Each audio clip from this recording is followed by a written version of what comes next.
Bulletin updates చూద్దాం. Speaker గడ్డం ప్రసాద్ కు సుప్రీంకోర్టు షాక్ ఇచ్చింది. ఎమ్మెల్యేల పార్టీ ఫిరాయింపు కేసులో స్పీకర్ కు దేశ అత్యున్నత న్యాయస్థానం నోటీసులు జారీ చేసింది.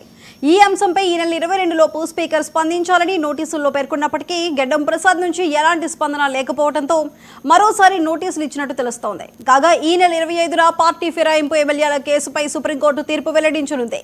దీంతో పార్టీ మారిన ఎమ్మెల్యేల్లో ఉత్కంఠ నెలకొంది.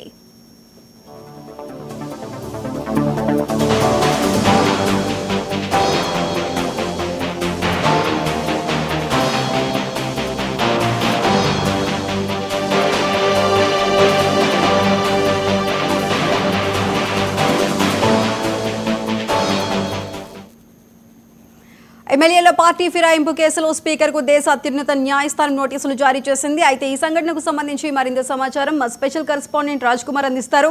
రాజ్ కుమార్, చెప్పండి. సాయిసుధా, ఏదైతే స్పీకర్ గడ్డం ప్రసాద్ కు మాత్రం సుప్రీంకోర్టు షాక్ ఇచ్చిందని చెప్పుకోవచ్చు. ఎందుకంటే గత కొద్ది రోజులుగా కూడా అంటే తెలంగాణలో అధికారం కాంగ్రెస్ పార్టీ చేపట్టిన తర్వాత బీఆర్ఎస్ పార్టీ నుంచి గెలిచిన తర్వాత ఏదైతే కాంగ్రెస్ లోకి రావడం, ఏదైతే స్టేషన్ గన్పూర్ ఎమ్మెల్యే కడియం శ్రీహరి కావచ్చు, దానం నాగేందర్ రెడ్డి, అదేవిధంగా మరికొంతమంది ఎమ్మెల్యేలందరూ కూడా పార్టీ మారిన ఎమ్మెల్యేల వారందరికీ ఇప్పటికే నోటీసులు జారీ చేయడం జరిగింది. నోటీసులు జారీ చేసిన నేపథ్యంలో పార్టీ మారిన అనర్హత వేటు వేయాలని కూడా బీఆర్ఎస్ కూడా సుప్రీంకోర్టును ఆశ్రయించడం జరిగింది. ఇలాంటి పరిస్థితులలో ఇప్పుడు ఈ నెల 22 లోపు స్పీకర్ స్పందించాలని నోటీస్ లో క్లియర్ గా ఏదైతే ఇచ్చినట్లు కూడా తెలుస్తా ఉంది. ఎందుకంటే ఇప్పటికే డిలే అవ్వకుంటూ వచ్చింది. ఎందుకు డిలే చేస్తున్నారని కూడా అసెంబ్లీ సెక్రటరీ కావచ్చు, దానికి సంబంధించినటువంటి అసెంబ్లీ స్పీకర్ కు గతంలోనే హైకోర్టు ఇచ్చిన నేపథ్యంలో వీరు ఏదైతే బీఆర్ఎస్ అధినేత ఏదైతే వర్కింగ్ ప్రెసిడెంట్ కేటీఆర్, అదేంటే పాడి కౌశిక్ రెడ్డి, వీరిద్దరు కూడా ఫిర్యాదు చేయడం జరిగింది. ఏదైతే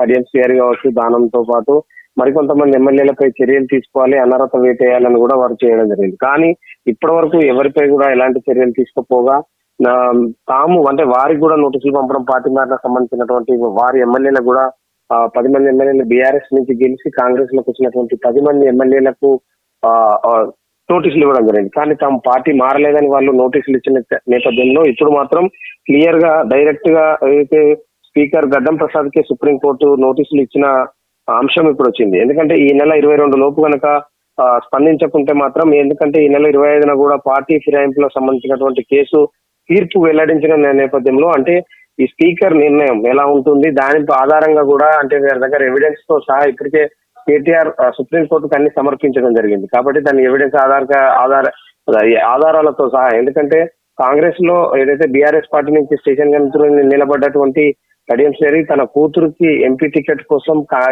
కాంగ్రెస్ లోకి రావడం, కాంగ్రెస్ తరఫున కూడా ప్రచారం చేయడం, ఇవన్నీ వీడియోస్ ఆధారంగా కూడా చేయడం జరిగింది. అదేవిధంగా దానం నాగేందర్ రెడ్డి దానం కూడా ఇక్కడ ఏదైతే ఖైరతాబాద్ నుంచి గెలిచి సికింద్రాబాద్ ఎంపీగా కూడా కాంగ్రెస్ తరఫున బీఫామ్ తో పోటీ చేయడం జరిగింది. ఇవన్నీ పరిగణలోకి తీసుకొని సుప్రీంకోర్టు మాత్రం ఏదైతే ఈ నెల 25న కూడా పార్టీ ఫిరాయింపులపై తీర్పు వెల్లడించిన నేపథ్యంలో ఇప్పుడు స్పీకర్ కు నోటీసులు ఇవ్వడం, అదేవిధంగా అత్యున్నత న్యాయస్థానం ఎలాంటి నిర్ణయం ఉంటుందో అని కూడా అంత ఉత్కంఠ నెలకొంది. ఎందుకంటే ఇప్పుడు పార్టీ మారినటువంటి 10 మంది బీఆర్ఎస్ ఎమ్మెల్యేలు వాళ్ళు నిర్ణయం ఎలా ఉండబోతుంది, ఇప్పుడు అసలు సుప్రీంకోర్టు ఎలాంటి నిర్ణయం తీసుకుంటుందని వాళ్ళ లోపల ఉత్కంఠ నెలకొంది. వీరందరిపై కనుక ఒకవేళ అనర్హత వేటేస్తే మాత్రం ఆ యొక్క 10 నియోజకవర్గాల్లో ఉప ఎన్నికలు వచ్చే అవకాశం ఉంది.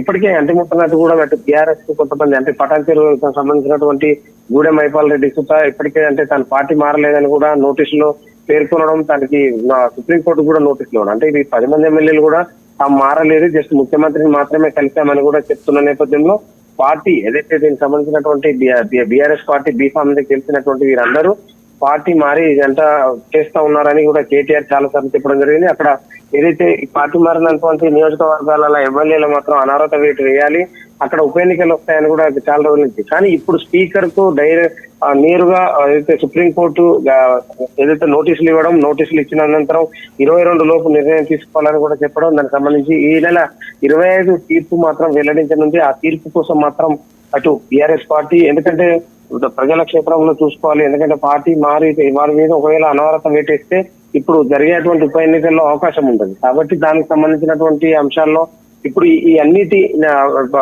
నేపథ్యంలో ఒక్కసారిగా 25వ తారీఖు ఎలాంటి తీర్పునిస్తుందని కూడా మొత్తం ఉత్కంఠగా ఉంది. Right Raj Kumar, thank you.